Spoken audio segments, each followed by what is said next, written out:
Assalamualaikum warahmatullahi wabarakatuh. Waalaikumsalam warahmatullahi wabarakatuh. Bismillahirrahmanirrahim. Alhamdulillahi rabbil alamin. Wassalatu wassalamu ala ashrafil anbiya'i wal mursalin, imamil muttaqin, sayyidil ghurril muhajjalin, Sayyidina wa maulana Muhammadin wa ala alihi wa ashabihil mujahidin at-tahirin muslimin rahimakumullah. Kejadian dan keberadaan kita dalam kehidupan di dunia ini merupakan kejadian dan keberadaan yang terima jadi atau terima beres. Artinya tidak seorang pun di antara kita yang dahulunya pernah mesen untuk punya potongan seperti yang sekarang ini, punya warna kulit seperti yang sekarang ini, punya bahasa seperti yang sekarang ini. Seluruhnya kita terima jadi. Oleh karena kita terima jadi, maka Allah tidak menilai manusia dari rupa dan potongannya, tidak juga dari harta bendanya. Bersabda Nabi kita, Innallaha la yanzuru ila suwarikum wa amwalikum walakin yanzuru ila qulubikum wa a'malikum. Sesungguhnya Allah Subhanahu wa taala tidak melihat potonganmu, tidak melihat harta bendamu, tetapi yang dilihat dan dinilai oleh Allah Subhanahu wa taala tidak lain adalah hati dan amal perbuatanmu. Kenapa rupanya paras yang cantik tidak dijadikan penilaian utama oleh agama? Pertama, karena yang namanya cantik adalah relatif. Tergantung siapa yang memandang. Yang menurut saya cantik, menurut saudara belum tentu cantik. Dan yang menurut saudara cantik, menurut saya mungkin jelek, enggak ketulungan. Oleh karenanya, di kalangan para ahli cinta ada perbedaan pendapat. Sebenarnya cantik yang bikin orang jatuh cinta atau cinta yang menyebabkan orang jadi cantik. Dua-duanya bisa saja terjadi. Mungkin karena cantik orang lalu jatuh cinta, mungkin sudah kadong cinta biar gempor cantik juga. Tapi yang jelas cantik adalah relatif. Yang kedua, cantik itu temporer, berubah oleh pergeseran masa dan pertukaran waktu. Tidak ada orang makin ke ujung makin cantik. Sekarang dia sedang sweet 17-an. Umur 17-an, of course cantik bukan alang kepala. Seluruh yang ada dalam dirinya menjadi syair di kalangan para remaja. Rambutnya katanya ikal berderai. Pipinya bakpao dilayang. Lalu janggutnya katanya macam lebah bergantung. Alisnya macam semut beriring. Kalau dia senyum orang pada lemes. Itu sekarang 2, 30, 40 tahun yang akan datang kalau dia senyum mungkin orang lari semua. Cantik itu temporer. Dan yang ketiga, di atas langit masih ada langit lagi. Di atas yang kita anggap cantik, rupanya masih ada yang lebih cantik lagi. Oleh karena itu, penilaian inti dari agama bukan soal potongan, bukan soal harta benda, tapi hati dan amal perbuatan. Alangkah lebih idealnya lagi kalau hati yang baik dan perbuatan yang baik berada pada rupa yang elok juga. Inilah yang dinamakan kecantikan zahir dan batin. Dan ini yang dimiliki oleh Nabi Allah Yusuf alaihi salam yang akan kita bicarakan pada pertemuan kita kali ini. Pantas kalau pada saat kita berdiri di muka cermin, disunahkan kita membaca doa seperti yang diajarkan Nabi. Allahumma kama hassanta khalqi fahassin khuluqi. Ya Allah, sebagaimana telah engkau baguskan rupaku, baguskan juga kiranya akhlak dan budi pekertiku. Supaya kecantikan zahir diiringi dengan kecantikan batin. So apa gunanya zahir yang cantik kalau batinnya berbahaya? Itu yang orang bilang, apa guna katanya berkain batik kalau tidak dengan kebaya? Apa guna berparas cantik kalau melulu bawa bahaya? Saudara-saudara yang saya hormati, Nabi Yusuf alaihi salam diberikan oleh Allah ketampanan zahir dan batin. Artinya, zahirnya beliau memang tampan, batinnya pun memang beliau adalah baik. Dan inilah kebaikan yang berlipat ganda. Kadang-kadang ada orang yang tampangnya sederhana saja, tapi batinnya baik. Itu lebih baik ketimbang yang zahir dan penampilannya baik, tapi batinnya rusak. Maka kebaikan yang dianugerahkan Allah dalam kehidupan ini, sesungguhnya bukan untuk to show only. Bukan cuma untuk sekedar dipamerkan, jadi kebanggaan. Macam kontes ratu-ratuan yang manfaatnya hampir tidak ada. Kecantikan untuk disyukuri. Kecantikan untuk digunakan kepada hal-hal yang bermanfaat sesuai dengan perintah dari yang memberikan kecantikan itu. Saudara-saudara yang saya hormati, Nabi Yusuf alaihi salam seorang nabi yang oleh Allah diberikan kecantikan zahir dan juga kecantikan batin. Beliau adalah putra dari Nabi Yakub, dari Nabi Ishak, dan dari Nabi Ibrahim alaihi salam. Artinya, ayah beliau bernama Nabi Yakub, kakeknya adalah Nabi Ishak, dan datuknya adalah Nabi Ibrahim alaihi salam. Ia bersaudara sebanyak 11 orang. Dari orang saudaranya ini hanya satu yang seibu sebapak, yaitu Benyamin. Sedangkan yang lain adalah saudara dari lain ibu.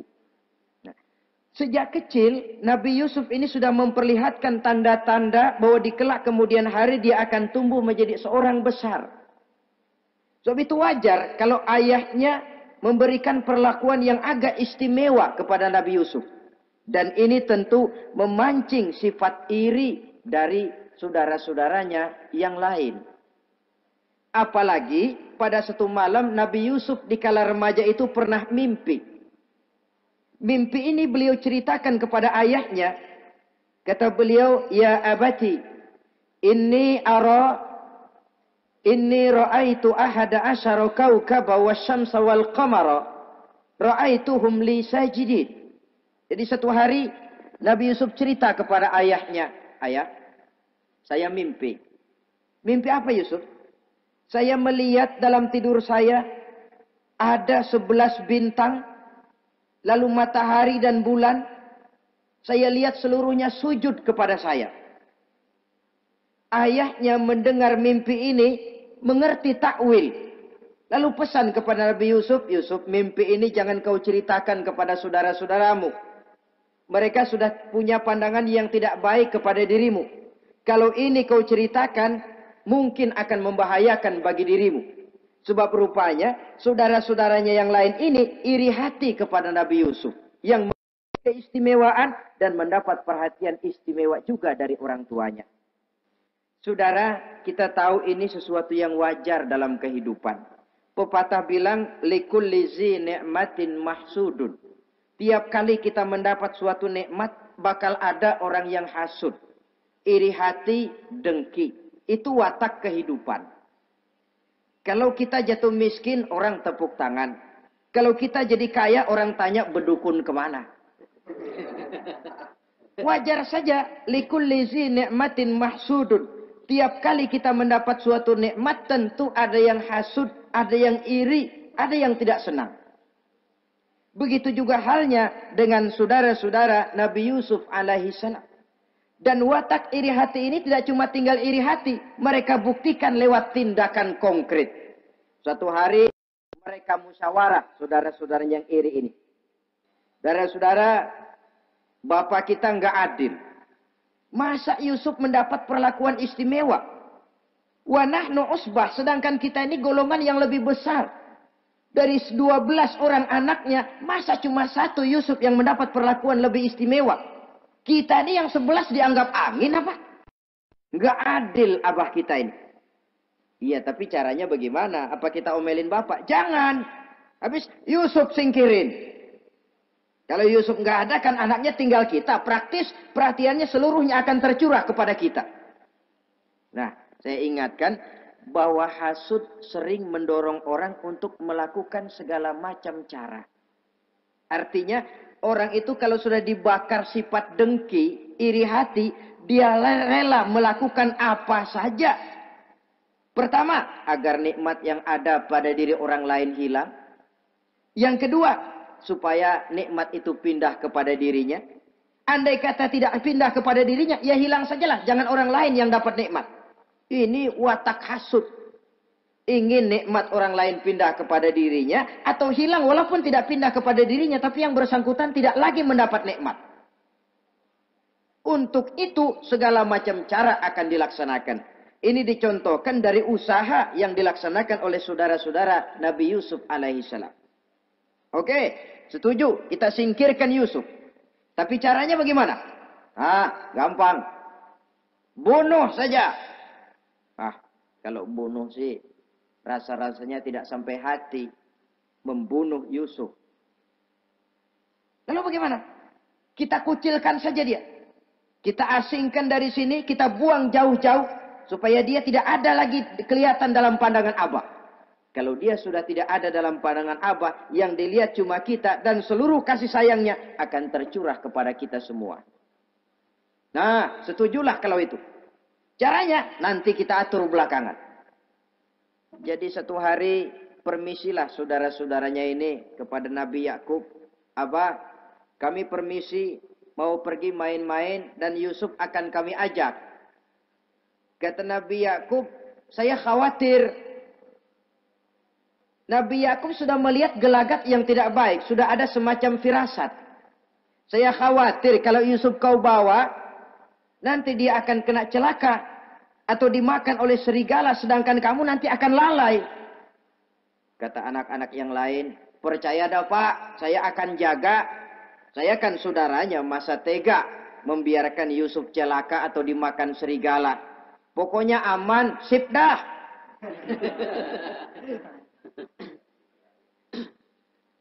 Akhirnya Nabi Yakub mengizinkan. Pergilah 12 bersaudara ini pergi bermain-main. Mula-mula berkejar-kejaran, Yusuf ikut main kejar-kejaran. Lantas buka baju, Yusuf ikut buka baju. Sampai ketika tiba di tepian sebuah sumur tua, rencana yang sudah disepakati itu dilaksanakan. Nabi Yusuf diangkat beramai-ramai, digotong, lalu dimasukkan, diceburkan ke dalam sumur mati itu. Kemudian baju Nabi Yusuf itu mereka basahi dengan darah kambing. Setelah itu mereka pun pulang menemui Nabi Yakub alaihi salam dengan rasa sedih yang dibikin-bikin. Ini penyakit hasud. Jadi kalau orang hasud kepada kita, begitu kita mendapat kesulitan, dia datang dengan air mata buaya. Belagak sedih, belagak ikut berduka cita, padahal sih hatinya sorak. Padahal batinnya girang bukan main. Pak, saya ikut berduka cita, Pak, saya ikut sedih. Padahal hatinya biar mampus loh. Ini yang dilakukan oleh saudara-saudara Nabi Yusuf. Mereka datang dengan air mata berurai, nangis, Abah. Ketika kami sedang main-main, Abah, kami lupa. Kami tinggalkan Yusuf sendirian. Ketika kami balik, kami cuma mendapati bajunya sudah berlumur darah. Barangkali saudara kami Yusuf dimakan oleh serigala. Nabi Yakub tercenung. Ternyata firasatnya adalah benar. Baju Nabi Yusuf itu yang berlumur darah kambing, buatan saudara-saudaranya yang hasud tadi, diciumi dan dipeluk oleh Nabi Yakub. Kepedihan seorang ayah yang ditinggalkan oleh anak tercintanya. Saudara, adapun Nabi Yusuf alaihi salam tercebur di sumur mati itu. Sampai pada satu hari ada khalifah, ada kafilah niaga dari negeri Madian hendak menuju ke negeri Mesir, lewat di tempat itu. Ketika salah seorang mereka bernama Malik bin Zo'ar hendak mengambil air, timba diturunkan ke dalam sumur. Begitu diangkat, ini air kok berat amat. Makin diangkat, makin berat. Sampai di atas bukan air, orang isinya. Ada orang di ember. Dia lihat rupanya sangat tampan, elok, cantik. Ini barangkali anak bangsawan ini. Parasnya begini cantik, begini tampan. Ini kalau dijual di Mesir nanti tentu harganya mahal nih. Order nih. Objek. Maka dibawalah Yusuf ini ke negeri Mesir. Setibanya di sana diperjualbelikan sebagai budak belian. Nah, nasib baik rupanya Yusuf ini ketika terjadi pelelangan dibeli oleh seorang pembesar istana, seorang menteri yang bernama Kitfir. Kitfir melihat, ini cantik anak remaja ini. Tampangnya elok, parasnya indah, kelihatannya budi pekertinya pun halus. Kita ambil saja ini, kata Kitfir kepada istrinya Zulaikha. Kita angkat dia jadi anak, siapa tahu nanti dia memberikan manfaat yang besar bagi kita. Baiklah, baiklah. Dan sejak saat itu, Yusuf dipelihara di rumah Kitfir dalam istana yang tinggal bersama istrinya Zulaikha. Menurut satu riwayat, 10 tahun lamanya Nabi Yusuf tinggal di tempat Kitfir. Dan selama 10 tahun itu tentu terjadi perkembangan baik jasmaninya maupun rohaninya. Dari anak-anak ia berubah menjadi remaja lalu meningkat ke arah dewasa. Makin matang kedewasaannya, makin tampan dan elok parasnya, makin cantik budi pekertinya, ditempa oleh watak kenabian yang disiapkan oleh Allah Subhanahu wa taala. Sehingga tidak heran ketampanan Nabi Yusuf ini lalu jadi buah bibir di kalangan istana. Tidak cuma anak perempuan bangsawan, tidak cuma istri para penguasa, sampai kepada kelompok orang awam selalu berandai-andai. Kalau saja, andai kata umpama saya bisa berdampingan dengan Yusuf, kalau saja. Kata-kata kalau saja ini keluar dari perempuan-perempuan yang melihat Yusuf alaihissalam. Dan yang unik, kecantikan Nabi Yusuf itu, kalau dia berdampingan dengan orang yang jelek, si jelek ini ikut sedikit cantik. Biasanya kan kalau ada orang ganteng, duduk berdampingan sama orang jelek, ganteng makin kelihatan kegantengannya, yang jelek makin demek. Itu biasanya. Tapi kecantikan Nabi Yusuf ini tidak mengangkat orang lain. Nah, rupanya yang tertarik kepada ketampanan Nabi Yusuf ini tidak cuma perempuan-perempuan lain, juga termasuk Siti Zulaikha, istri daripada Kitfir, yang merupakan ibu angkatnya. Kalau pada mulanya Zulaikha merawat Nabi Yusuf sejak kecil dengan harapan nanti akan membawa manfaat. Setelah dilihatnya makin lama makin tampan, makin lama makin cantik, makin lama makin rupawan. Berubah rupanya rasa kasih sayang seorang ibu menjadi kasih sayang seorang perempuan kepada laki-laki. Dia merindukan saat-saat di mana dia bisa mencurahkan rasa hatinya itu kepada Nabi Yusuf alaihi salam. Hampir-hampir nyaris Zulaikha ini, kalau istilah anak muda barangkali, siang jadi kenangan, malam jadi impian. Kemanapun dia pergi, bayangan Yusuf juga yang selalu menggodanya. Selalu ditunggunya saat-saat yang mungkin untuk dia bisa menyampaikan hasrat hatinya kepada Nabi Yusuf alaihi salam. Dan saat itu pun datang. Satu hari Kitfir harus menghadiri persidangan negara. Rumah besarnya lenggang, para pembantu kebetulan tidak seorang pun ada di dalam. Inilah saat yang ditunggu-tunggu oleh Zulaikha. Keluarlah ia dari kamarnya dengan pakaian yang tipis sewarna dengan warna kulitnya, sehingga pakaian dalamnya nyaris tembus. dengan langkah yang diatur sedemikian rupa, memancing rangsangan, ia datang menghampiri Yusuf alaihi salam. Lalu dengan suara lemas memelas, ia pun memanggil Yusuf. Ada apa tuanku? Sini yang. Kalau bahasa kita. Melihat mendengar suaranya yang lain dari hari-hari biasa.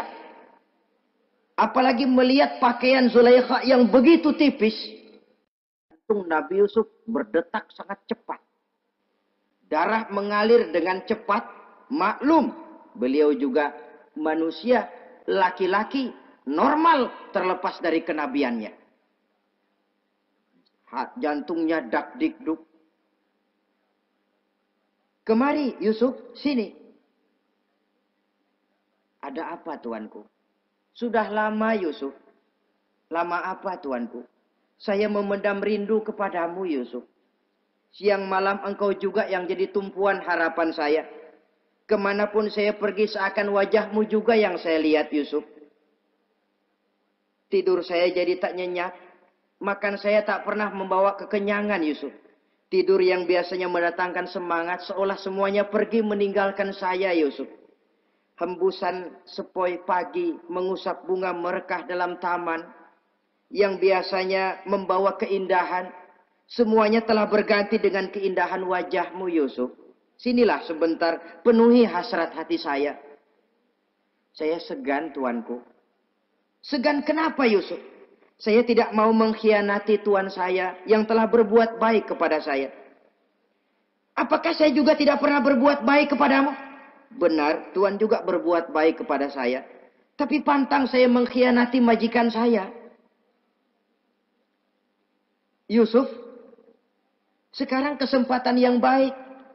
Kit Firz, suami saya, sedang menghadiri persidangan penting di negara, di istana. Dan rasanya akan lama dia baru kembali. Sementara para pembantu kita tidak ada di sini.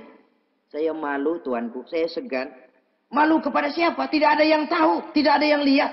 Allah. Saya takut, saya malu kepada Allah tuanku. Padahal kalau menurut ukuran hati, Quran menjelaskan walaqad hammat bihi wa hamma biha. Sebenarnya Zulaikha cinta kepada Yusuf, Yusuf pun senang kepada Zulaikha. Iblis sibuk bukan main memasang jerat, pasang besi berani biar pada nyetrum.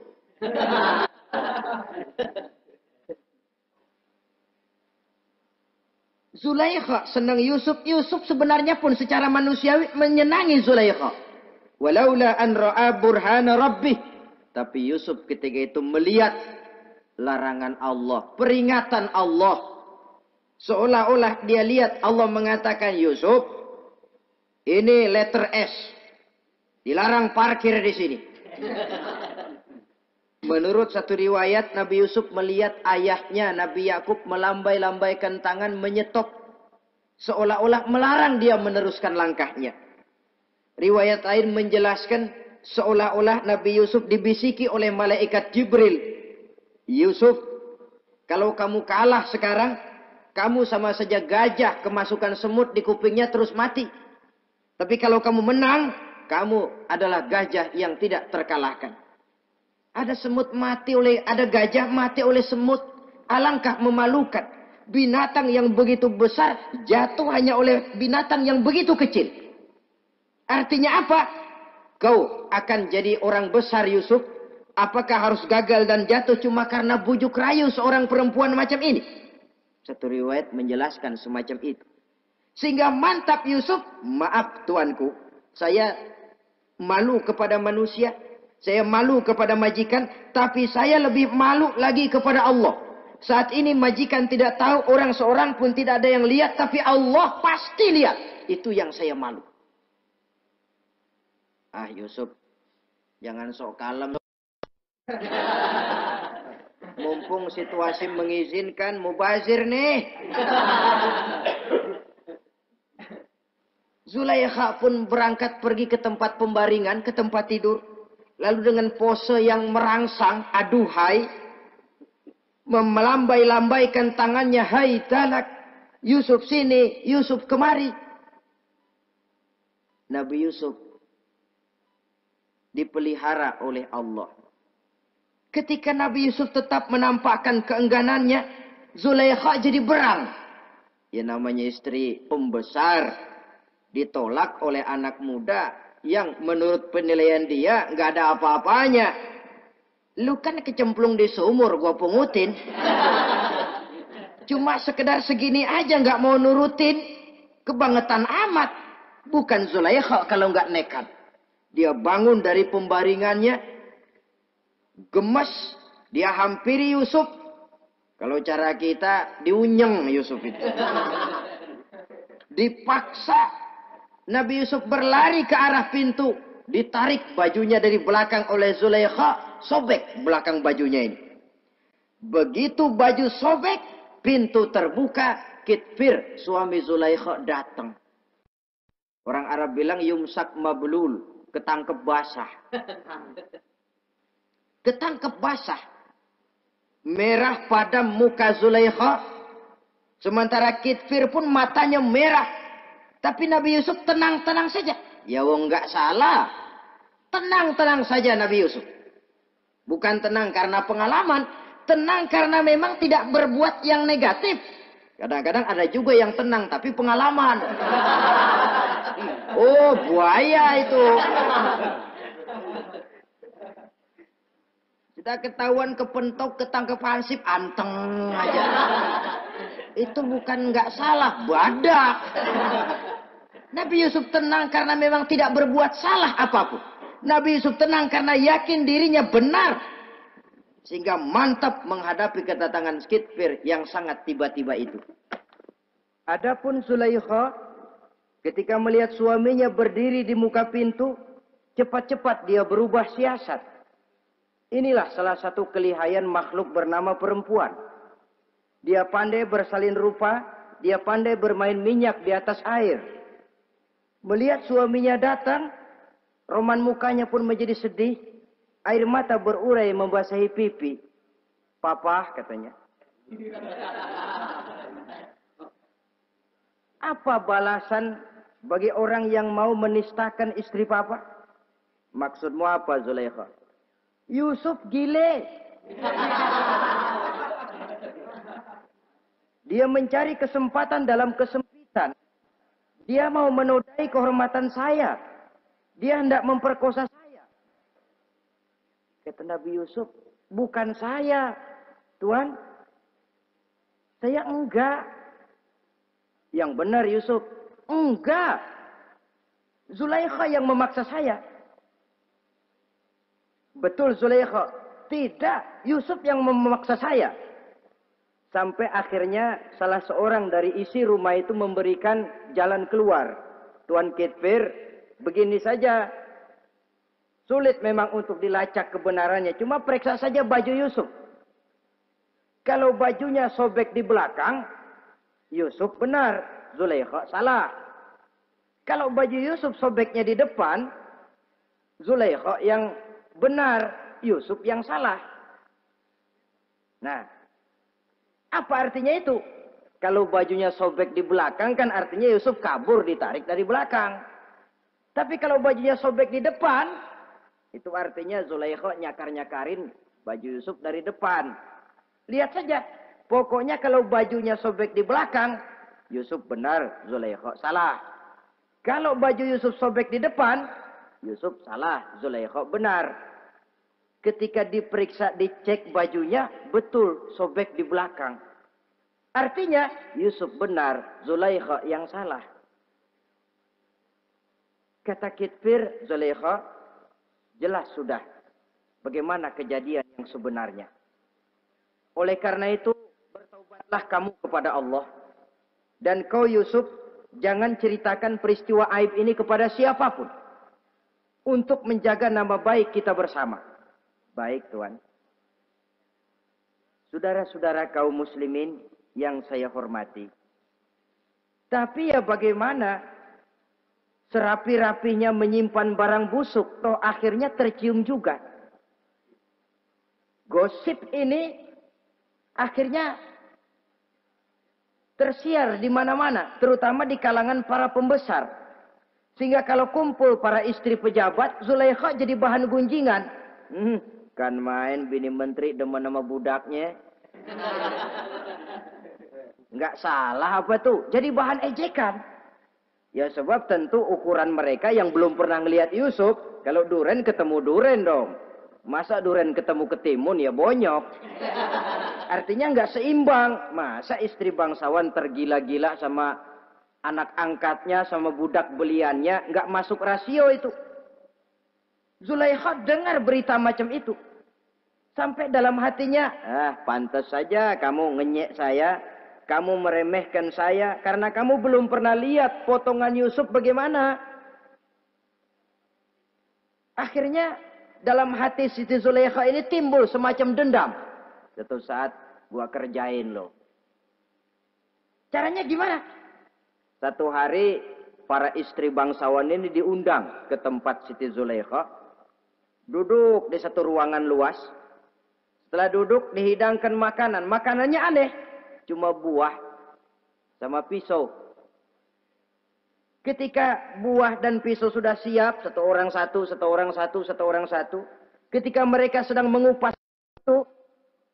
Zulaikha berkata kepada Nabi Yusuf. Yusuf, kau jalan. Dari sini ke sana. Melintas. Kayak peragawati gitu. Untuk apa Tuhan? Pokoknya jalan aja dah. Nabi Yusuf jalan. Sejak beliau melangkah ke ruangan itu, semua mata perempuan-perempuan bangsawan yang lagi ngupas buah, semuanya tertuju kepada Yusuf. Ada yang matanya emang belok, makin belok. Ada yang ngeliatin campur mulutnya menganga. Apa kata mereka? Falamma ra'ainahu akbarnahu wa qatta'na aydiyahunna wa qulna hasya lillah ma hadza bashar in hadza illa malakun karim. Falamma ra'ainahu, ketika perempuan-perempuan itu melihat Yusuf, akbarnahu, mereka agungkan Yusuf. Wa qulna hasya lillah, mereka bilang, ini sih bukan orang nih. Ini malaikat nih. Bukan orang. Nah, orang segini cakepnya. Artinya belum pernah mereka lihat paras yang secantik dan setampan itu. Akibatnya apa? Nggak berasa mau motong buah keiris tangan. Rata-rata perempuan yang ada di situ tangannya pada luka. Kenapa? Mau motong buah, mata kemana, mulut kemana, tangan kepotong. Melihat itu semua, Zulaikha puas. Nah, kamu baru ngelihat sekejap. Bagaimana saya yang siang malam ngelihat Yusuf? Bagaimana saya yang tiap saat hidup bersamanya? Bagaimana saya nggak merindukan dia? Ente yang baru pernah ngelihat sekelebatan udah motong tangan. Saya yang tiap hari sama-sama dia nggak celeng juga udah pantas. Saudara-saudara kaum muslimin yang saya hormati.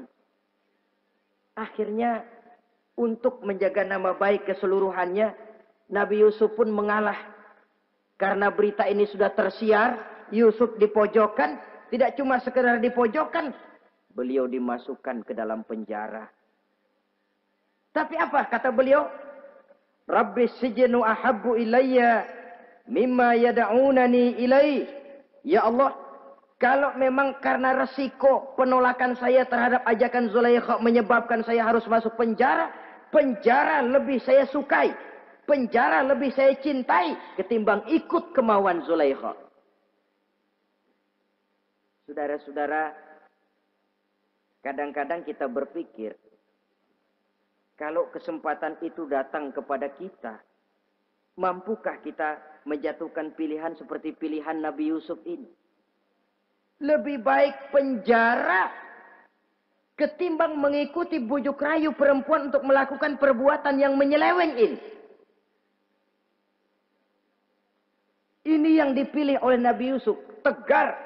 Kalau memang sebagai resikonya saya harus masuk penjara, penjara lebih saya cintai, penjara lebih saya suka daripada mengikuti bujukan Zulaikha.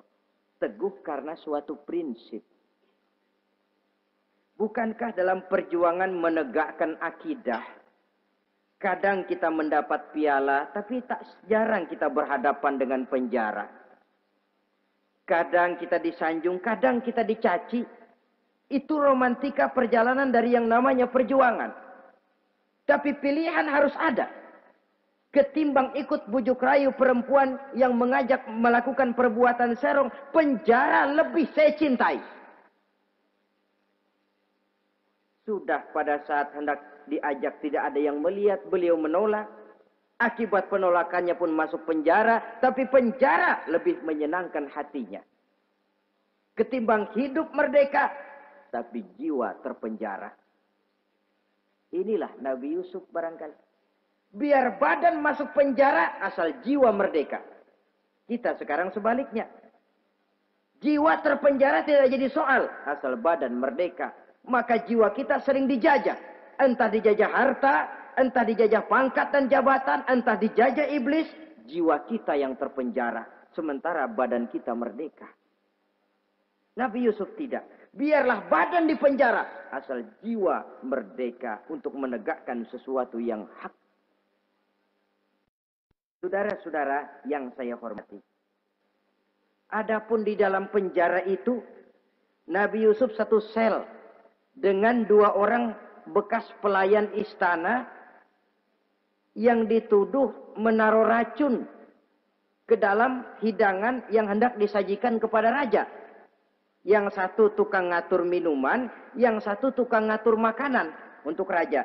Siapa yang naruh racun nggak jelas, tapi dua-duanya ditahan. Nah, sampai satu malam teman satu sel ini dua-duanya ngobrol kepada Nabi Yusuf.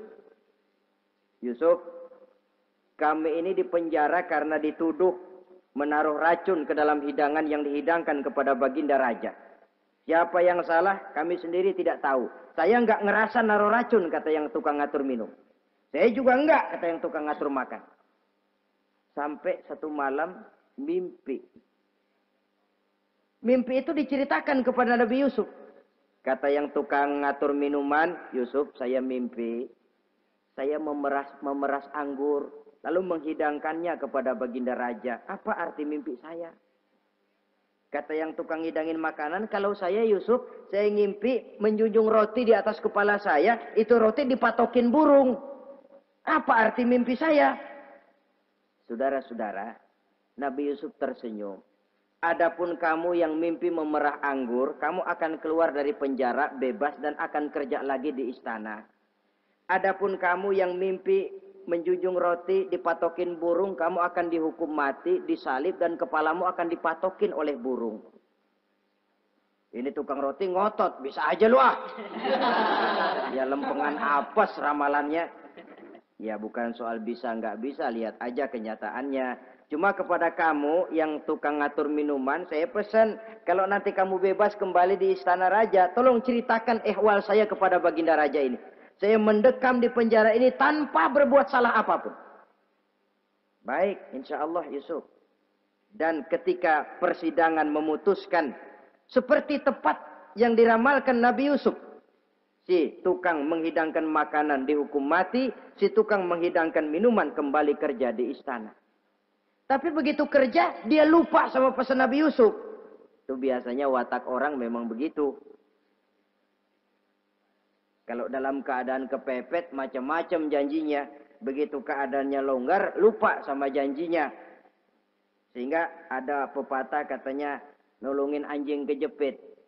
Waktu kejepit, kaing-kaing minta ditolongin. Begitu udah rapi ditolongin, yang nolongin bisa digigit. Saudara hadirin yang saya hormati, sampai bertahun-tahun Nabi Yusuf mendekam dalam penjara. Tapi itulah yang menambah kedewasaannya. Maka orang beriman ya, yang mantap nilai imannya, tempat tidak jadi soal. Kadang-kadang dia merasakan penjara lebih indah dari alam terbuka. Banyak orang-orang beriman yang justru di penjara menghasilkan karya-karya besar. Kita tahu misalnya almarhum Hamka justru di penjara bisa menyelesaikan tafsir Al-Azharnya. Salah satu karya besar pujangga terkemuka ini. Macam Hasan Al-Banna, Abdul Qadir Audah, dan banyak lagi tokoh-tokoh Ikhwanul Muslimin. merasakan justru penjara itu bagaikan sorga. Kenapa? Mereka yakin di penjara untuk sesuatu yang benar. Maka tempat tidak pernah jadi masalah. Kalau jiwa merdeka puluhan tahun mendekam di penjara, tidak akan merupakan satu rasa yang lama. Kenapa? Jiwa tidak bisa dibatasi oleh ruangan 2 kali 3 meter. Jiwa yang merdeka tidak bisa dibatasi dengan teralis besi. Jiwa yang merdeka tidak bisa dibatasi dengan dinding tembok yang tebal. Jiwa yang merdeka mengembara, melanglang buana, mencari idealisme yang ada dalam dirinya. Itu yang dirasakan oleh Nabi Yusuf alaihi salam. Untungnya satu malam raja ngimpi. Untungnya ini. Ngimpinya luar biasa. Ada 7 ekor lembu gemuk-gemuk. Makanin 7 ekor lembu yang kurus-kurus. Lalu ada 7 batang gandum yang isinya gemuk-gemuk. Ada 7 batang gandum yang sudah layu-layu. Nah, pagi-pagi ini seluruh dukun-dukun istana dikumpulin. Para ahli nujum apel menghadap baginda raja. Nujum, dukun, ada apa Tuan Raja? Tadi malam saya ngimpi. Ada 7 ekor lembu gemuk-gemuk memakan 7 ekor lembu yang kurus-kurus. Coba takwilkan apa arti mimpi saya itu. Dukun kata, baru tumben nih. Aku dengar mimpi begini. Kata Nujum ditanya Nujum godek. Ah, Tuan Raja itu mah kembang tidur aja kali ah. Tidak seorang pun yang mampu mentakwilkan arti mimpi baginda. Sampai tukang minuman dengar lapor. Tuan Raja, ada apa, Mas? Saya waktu di penjara, ada seorang anak muda namanya Yusuf, dia mentakwilkan mimpi saya dan pas seperti takwilnya. Ah, panggil Yusuf. Dipanggil Yusuf. Dibukain pintu penjara, masuk tukang anggur, tukang minuman ini. Yusuf, ente, iya. Kemana aja? Itu dia Yusuf, kelupaan. Iya, kalau kelupaan sehari 2 hari barangkali bisa ditolerir. Kelupaan bisa tahunan. Cuma begitu dengar ada mimpi, pikir tukang minuman. Ah, kali aja ini Yusuf bisa takwilkan, kan jasa saya nemuin Raja sama Yusuf kan. Komisi lumayan. Begini Yusuf, baginda Raja mimpi begini-begini. Barangkali kau bisa takwilkan, kau dipanggil menghadap Tuan Raja. Berangkatlah Yusuf menghadap Tuan Raja. Sesampainya di sana, mohon maaf Tuan Raja, menurut takwil saya, arti mimpi Tuan Raja itu akan datang satu masa di mana 7 tahun lamanya negara ini subur, makmur, aman, tentram, gemah, repah, loh jenawi, toto tentrem, kertora harjo. Tapi akan datang setelah itu 7 tahun lamanya di mana musim kemarau membahana, tanah menjadi kering, gagal, rakyat diancam kelaparan. Dan kita harus siap-siap untuk itu. Itu takwil mimpi Tuhan. Caranya bagaimana Yusuf mengatasi krisis kelaparan ini? Ya kita bikinlah gudang-gudang untuk menyimpan makanan. Kalau lagi panen jangan mumpung. Ingat pada suatu saat kita akan paceklik. Sehingga kata orang-orang tua dulu, kalau lagi sehat ingat dong bakalan sakit. Kalau lagi kaya ingat dong bakalan miskin. Semuanya itu milik daripada kehidupan. Tidak ada orang yang ketawa terus dalam hidup. Tidak ada orang yang nangis terus. Semuanya silih berganti, datang pergi, patah tumbuh, hilang berganti. Dunia hari ini bikin kita ketawa, besok dia buat kita menangis. Hari ini dibuatnya kita senyum, besok dibuatnya kita berurai air mata. Hari ini dijadikannya kita kaya, besok dijadikannya kita kere. Pantas kalau orang bilang, wamal hayatud dunya, Allah mengatakan wamal hayatud dunya illa lahun wala'ib. Hidup dunia ini cuma sandiwara. Tiap kita sekarang sedang memegang peranan. Ketika memegang peranan, ya jadi orang kaya peranan, jadi kiai peranan, jadi jenderal peranan. Sama saja dengan wayang golek.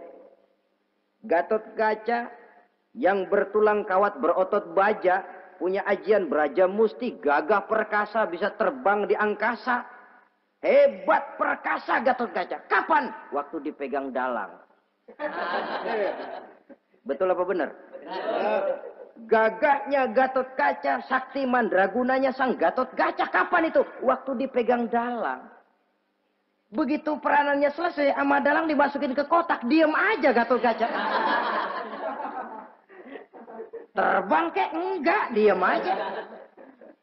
Begitulah kehidupan ini. Gagah kita menyandang bintang 4 di pundak. Gagah kita membawa harta yang banyak. Gagah kita membawa jabatan ini dan itu. Waktu oleh sang sutradara dimasukkan ke dalam lubang yang luasnya tidak lebih 1 kali 2 meter. Enggak bekutik. Enggak ada yang lawan. Jenderal yang berbintang 4 dilonjorin, dia yang lihat anteng aja. Habis peranan sudah sampai di situ. So, itu wajar. Kata Nabi Yusuf, kalau lagi panen, ingat pada suatu saat kita akan paceklik. Jangan giliran panen besar. Di daerah-daerah kita lihat, sudah panen pesta pora. Bukan bersyukur kepada Allah. Tapi kegembiraan itu diwujudkan dalam bentuk lain. Tontonan yang membuat lupa diri, bermabuk-mabukan. Sehingga kadang-kadang kalau di daerah itu katanya kalau musim panen, musim kawin. Musim paceklik, musim cerai. Saudara-saudara kaum muslimin yang saya hormati. Karena itu, dalam satu hadis Nabi ingatkan, ta'arraf ilallah firraha ya'rifka fisyiddah. Ingatlah kepada Allah di waktu kamu senang, supaya Allah ingat kepadamu waktu kamu susah. Kalau waktu senang kita lupa kepada Allah, ya wajar. Kalau waktu susah, Allah juga lupain kita. Dalam terjemahannya dengan kehidupan beragama, wa man a'rada an zikri fa inna lahu ma'isyatan dhanka wa nahsyuruhu yaumal qiyamati a'ma. Siapa yang berpaling daripada peringatanku, kata Allah, aku akan berikan dia penghidupan dan kehidupan yang sempit. Sempit itu apa lalu tidak punya duit? Punya duit. Apa tidak punya harta? Banyak harta. Tapi banyaknya harta, tumpukan duit tidak membuat hatinya makin luas. Tidak membuat hidupnya makin lapang. Sempit, sempit, dan sempit. Itu azab. Yang paling celaka, wa nahsyuruhu yaumal qiyamati a'ma. Di akhirat kami kumpulkan dia bersama orang-orang buta. Allahu Akbar. Di padang mahsyar, dikala orang sibuk, pusing dengan urusan masing-masing, buta lagi. Yang enggak buta aja pusing. Mereka teriak-teriak, qala rabbi lima hasyartani a'ma wa qad kuntu basira. Ya Allah, kenapa kami buta padahal waktu di dunia kami melihat? Allah jawabnya enak aja. Kadzalika atatka ayatuna fanasitaha wa kadzalika al-yauma tunsa. Rasain dulu. Dulu waktu di dunia datang peringatanku pada belaga pilon, kamu lupakan, sekarang juga pantas kamu dilupakan. Waktu susah kamu lupa, waktu senang kamu lupa Allah. Waktu susah juga pantas kamu dilupakan Allah. Waktu di dunia kau berpaling dari peringatan Allah. Kalau sekarang Allah berpaling kepadamu juga adil. Walaupun kalau Allah mau tidak berpaling juga adil. Sebab Allah itu mutlak. Tidak ada yang membatasi apa yang dimaui oleh Allah. Saudara-saudara kaum muslimin, itu pesan Nabi Yusuf. Bikin gudang yang besar, simpan bahan makanan untuk persediaan musim kemarau. Kalau begitu sekalian aja deh Yusuf. Sekalian bagaimana Tuan Raja? Kau saya angkat jadi menteri urusan makanan dan urusan kemakmuran. Tuan Raja, apa enggak terburu-buru? Kau bisa mentakwilkan mimpi saya, bahkan kau bisa mencari jalan keluar. Ini sudah sesuatu yang menguntungkan Yusuf. Mencari jalan keluar ini pemikiran yang menteri saya belum bisa berpikir kayak kamu. Sudah, kau pegang jabatan ini. Nabi Yusuf tidak minta, diberikan. Dan memang ada pesan, jangan memberikan jabatan kepada orang yang meminta. Tuh, kalau orang sudah minta tentu ada pamrih dan ada tendensi. Jangan memberikan jabatan kepada orang yang banyak ngeluarin duit untuk mencapai jabatan itu. Sebab apa? Kalau orang mendapat satu jabatan karena banyak ngeluarin duit, maka pekerjaan pertama yang akan dilakukan setelah mencapai jabatan itu ialah dia akan berpikir, bagaimana caranya biar modal gua pulang. Orang jadi gubernur, jadi menteri karena banyak ngeluarin duit. Belum dia sempat kerja buat kepentingan rakyatnya. Dia lebih dulu akan berpikir bagaimana duit yang saya keluarin supaya pulang. Sisanya kalau ada, barulah untuk kepentingan rakyat. Itu pun kalau keburu. Saudara-saudara yang saya hormati, Nabi Yusuf tidak pernah minta jabatan. Raja memberikan jabatan itu. Dan tepat seperti takwil beliau, musim kemarau datang, rakyat dilanda kelaparan, lalu berbondong-bondong ke istana mencari bahan makanan. Yusuf langsung mendrop bahan makanan ini. Alhasil saudara-saudara, bahaya kelaparan ini sampai juga ke daerah tempat di mana Nabi Yakub tinggal. Lalu beliau utus anak-anaknya. Saya dengar di negeri Mesir ada seorang menteri muda yang tampan dan baik hati. Pergilah kau ke sana dan mintalah makanan darinya. Berangkatlah mereka ini. Saudara-saudara, Nabi Yusuf lihat, ini saudara-saudara saya ini yang dulu nyeburin saya ke sungai. Sekarang pada antri minta jatah makanan. Kalau kita lagi di atas ngelihat orang di bawah kan enak. Yang bawah kelagapan. Kayak orang sedang berkuasa, namanya lagi berkuasa, ngomong apa juga benar. Orang kalau lagi berkuasa kentut bagus masih. Tapi kalau sudah jatuh, jangankan apalagi buang angin, batuk aja diomelin. Miskin batuk melulu lah. Di atas itu, posisi di atas gampang buat mob. Andai kata Nabi Yusuf waktu itu mau menteror, membalas saudara-saudaranya, kesempatan emas. Tapi memang hatinya, hati yang mulia, jiwanya jiwa yang besar. Diberinya saudara-saudaranya itu makanan. Tapi dia tidak memperkenalkan diri dan saudaranya pun tidak mengenali kalau itu Yusuf. Kalau kita kan yang enak. Ingat nggak dulu? Saya diceburin ke sumur. Sekarang gantian ya. Ayo baris lo, gue ceburin atu-atu. Nabi Yusuf tidak. Diberinya saudaranya makanan. Lalu pesan. Lain kali kalau kemari lagi mau mengambil makanan, saudaramu yang namanya Benyamin bawa ke sini. Tanpa dia saya nggak mau ngasih makanan lagi. Ya sudah, pulang saudara-saudaranya ini lapor kepada Nabi Yakub.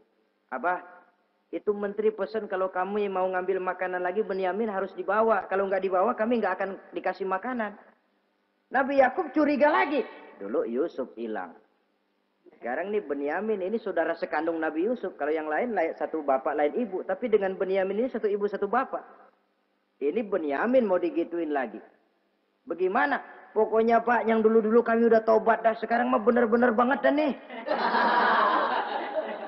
Biasanya sekali lancung ke ujian itu. Seumur hidup orang nggak percaya. Sampai akhirnya Benyamin pun dibawa ke sana. Saudara-saudara yang saya hormati, terjadilah pertemuan Yusuf dengan Benyamin. Dan akhirnya saudara-saudaranya ini dijelaskan siapa menteri itu sebenarnya. Diminta menjemput Nabi Yakub. Bertemulah Nabi Yusuf dengan ayahnya Nabi Yakub alaihissalam. Adapun Kitfir sudah lama meninggal. Zulaikha pun sudah menjadi janda.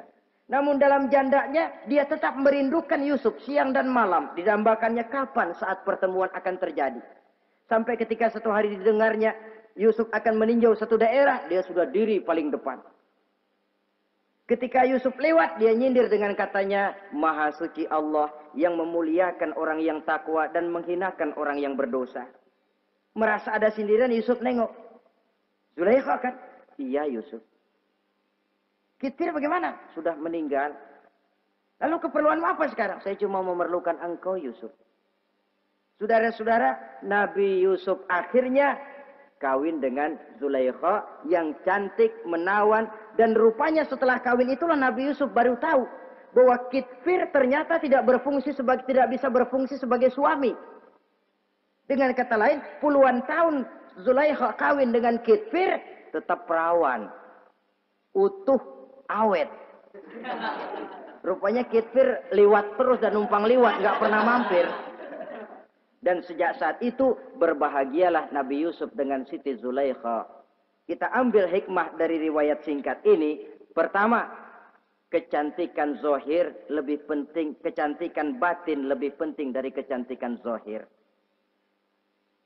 Alangkah lebih baik lagi kalau kecantikan zohir itu berpadu dengan kecantikan batin.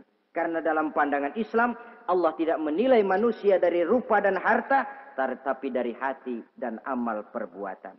Yang kedua, bahwa ujian dan cobaan yang diterima Nabi Yusuf tetapi dihadapi dengan ketabahan, pada akhirnya menghasilkan kebahagiaan. Kebahagiaan dunia dan kebahagiaan akhirat.